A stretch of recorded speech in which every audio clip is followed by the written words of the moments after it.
All right, welcome to the third review of the evening. Up this time is DROS. I'm assuming that's how it's pronounced. Could be DROS, but this seems more like a name than an acronym. It's not an acronym. It's a type of critter. Got it.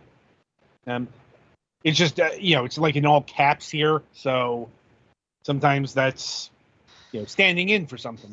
Anyway, DROS is a dark fantasy adventure where you'll swap between a small gooey creature and her human bounty hunter shell. Explore freely through 40 unique diorama-like levels filled with strange creatures, intricate puzzles, hidden rooms, and ancient collectibles.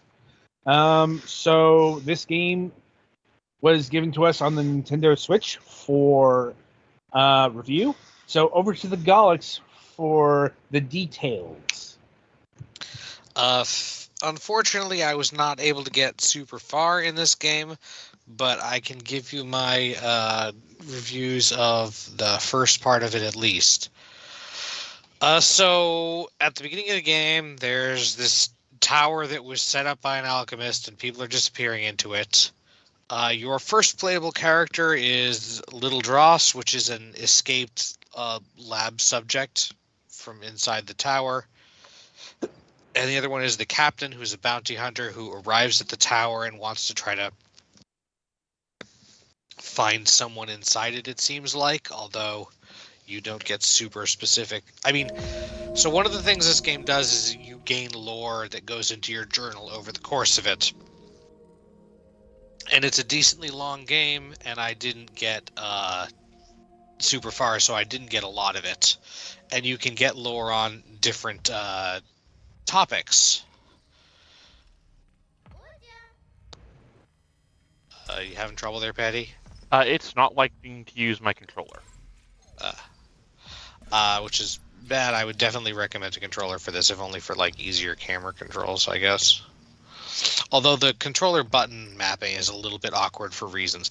Anyway, when the captain gets to the tower, he gets mostly killed, and the dross, which there are lots of the dross, it's one of the alchemist's favored types of thing, I guess. They need a shell to survive outside of very controlled circumstances, so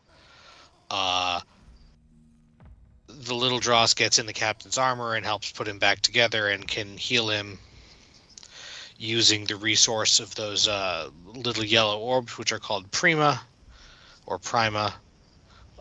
There's no actual voicing per se in this, just kind of like Banjo-Kazooie noises a little bit. But you also want to end up with a certain amount of that left per stage if you want to care about ranking, because as I will get to, you get scored. So yeah, after the tutorial, your two characters are together, and you're mostly the captain. The captain can walk around and has a sword that can use to defeat enemies, and can take some hits. The little dross, you can separate, and the little dross can jump and double jump, which the captain cannot. He is too heavy. Can go through some pipes and activate some special technology that's designed for it. And sometimes you'll need to have the captain weigh down a pressure plate, and then you have to go through a bit of a thing to make it possible for him to advance. And a lot of the times to do collectibles, to collect Prima or Bloodstone, whatever that's for, or the collectibles for a level. Well, the special level collectibles, you usually need to get there as the captain because they're in boxes that only he can open.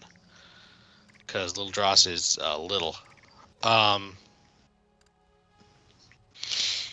So yeah, overall you have to get through these puzzle stages using the powers at your disposal, and you can collect lore and stuff as you go too.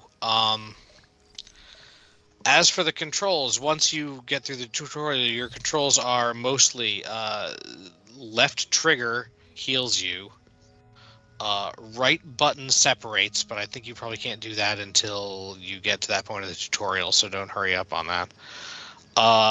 Captain face button left is sword. Face button top is always interact or north. As little DROS, face button east is jump and double jump. And I can't remember what face buttons. I really wished I could have remapped the controls, but I couldn't figure out a good way to do it. So you need to go forward and find a thing you can interact with on the other side. It's a bit ahead. You separate from your main body a surprising distance sometimes.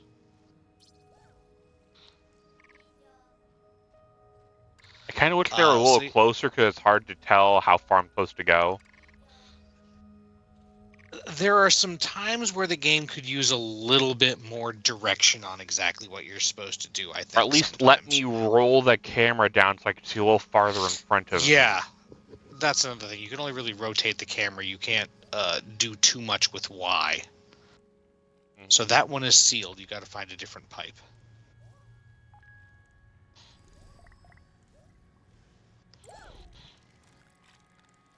Anyway. Also, you don't jump into them. You have to use the interact button. Yeah. That screwed me up a couple of times. So yeah, it's a two-modal puzzle exploration mostly, and you need to clear each floor in sequence. Also, when you are separated, you can at any time go entirely and directly back to your main body by pressing the recall button. Fine. Yeah, that's the collectible thingy. You have to get the knight back over there to be able to actually get it. It's a little bit harder to get places with someone who can't jump.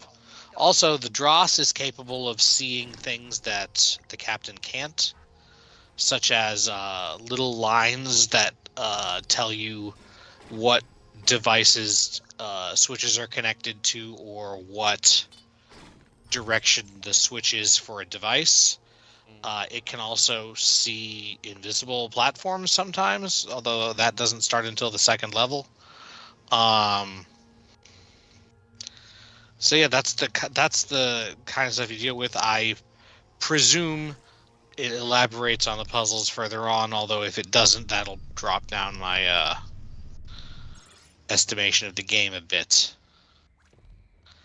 But those are your main mechanics so far as I can tell. The captain also has a guard button, which I think is face button south, and is relevant against certain types of enemies. Right mouse button on PC. Yeah.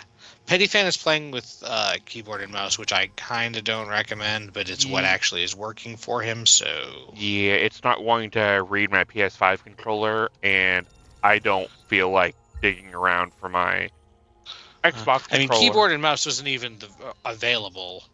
And yeah, this Moderat, there's someone in the town who tells you about the Moderat whatever to try to save them or whatever. So see that pink thing? Back over by the thing you were in. With the light? Oh, No. this bouncy thing. Yeah. If you that's the bloodstone collectible or whatever. I think you can probably get it by double jumping from standing next to the pipe.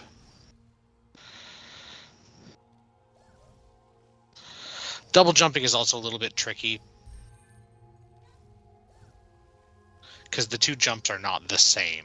Yeah. There's another one on top of the round thing. Anyway, so in each level, after you beat the level, you get scored on, did you get the collectible piece? Did you finish the level with a certain amount of prima in reserve? Not counting what you used to heal, I believe. did you collect all of the bloodstone? And did you finish in under a certain amount of time? Nothing has been gated off by that yet, but the game is keeping track of it, so presumably there's some reason you need to do that later on. There are also vending machines because this is a weird mixture of medieval and modern stuff world. So yeah, that's the basic I guess layout of the game. You just try to complete the levels. So sometimes the bloodstone is in a chunk like that, and you need to get the captain over there to break it with his sword. Oh yeah, did I mention that one of the things with the little DROS is that you seem to die much faster due to being a little blob guy, or girl as the case may be. Little DROS is characterized as a girl. So yeah, that's unfortunately, because it took me a while on some of the puzzles. So for an idea, the goal time for the first level is like 3 minutes. The goal time for the second level is like 4 minutes. I beat them in like 15 and 25 minutes. So you're going to want to come back probably and not be expected to get them on your first try. Are there any power-ups you need, and can you bring them back to other levels, or? Not that I could find. The only way to go back is to like quit out to the save / menu and or to the to a level select menu, and then you can like go back, but it's not canon, I think. It's just you can do that for better score. Like you progress through. You're trying to escape, so obviously, canonically, you're not going back really. Also, the elevators are one way. But yeah, they do a pretty good job of making both members of the two characters you control valuable, but the controls themselves are a little bit janky sometimes, especially with the double jump, especially because the camera has very limited Y control. So yeah, that kind of stuff. I had a good time with it. I'll probably try and play a little bit more at least. The atmosphere is interesting, and I am kind of curious where they're going with the story. But this is a decent amount of game. There's like 4 worlds of like 8 to 10 stages each. It looked like, and then a 2-stage epilogue of some sort. So yeah, that's about where I got. The music is nothing super special that I can remember it. Do you guys have any questions? And failing that, Adam. So yeah, if you go through that door, that's the end of the stage. Although obviously you haven't collected everything yet, and there's more of the bloodstone down there. So yeah, do you guys have any questions? And failing that, Adam, what are we looking at price-wise? I think I'm good question-wise. So, no questions, but we do have a bit of another price split tonight. You know, mainly due to different publishers handling different versions again. On PC, which seems to be the original version, this is $20. On the Nintendo Switch, it's $24.99. I think it's worth 20. I don't know if it's worth 25, but it's, I guess, up to you. And on PC, Yeah, I don't know what the controller issue is with mine. Yeah, it'll also depend on whether the PC version, the full version, likes controllers better than petty fans. or like your 'Cause, particular controller. Because I just had my PS5 controller handy. I don't know if I were to plug an Xbox controller if it would use it right away, or if I just needed to reboot the game, or we don't have time to troubleshoot this.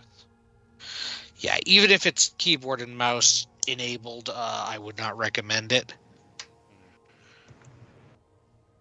But yeah, that doesn't seem unreasonable for a game that seems to want to try to have some lore and story. And certainly has a decent number of levels. Bearing in mind that since I did not get super far, my score is mitigated if it becomes significantly less original after the first couple of things. You also do move a little bit slowly, but that's obviously intentional.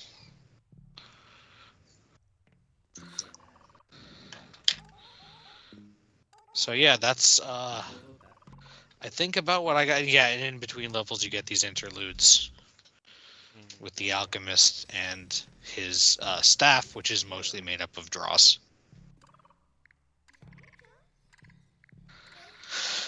But yeah, I think that's about what I got. Okay, then. So that'll about do it for Drossia. Be sure to tune in after the break as we review Parasite, Chlorophyll Worms.